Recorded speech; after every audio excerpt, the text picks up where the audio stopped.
Mina olen Hans-Jonas Kruus ja õpetan Tehnotallinn Järve ja Mustamäe õppelinnakus elektrotehnoloogia eriala eetiste elektrikuid. Eetiste elektriku töö on väga mitmekesine. Elu- ja tööstushoonetes tehakse erinevaid elektritöid, paigaldatakse pistikuid, tehakse kilbitöid, vahedatakse valgustöid ning lahendatakse jooksvalt tekkivaid probleeme. Tööpäev on vaheldusrikas, hommikul võid olla ehitusobjektil, lõunaks juba hooldustöid tegemas täiesti teises kohas.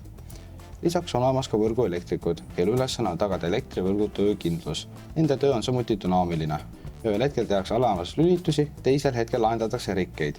See amet viib sageli paikadesse, kuhu tavainimene ei satu, loodusesse, kõrgustesse, erinevatesse keskkondadesse. Mõned erialad nõuavad head mõtlemisvõimet, loovust ja kiiret reageerimist. Just seetõttu ei ole realistlik, et tehisintellekt või robotid need tööd lähitulevikus üle võtaksid. Elektriku töö eeldab oskust hinnata olukorda koha peal ja teha otsuseid ka ootamatutes olukordades. Seega võib kindlalt öelda, et elektrikuamet jääb ka tulevikus inimesele. See on eriala, kus kogemus ja otsustusvõime on asendamatud. Näeme Tehnos!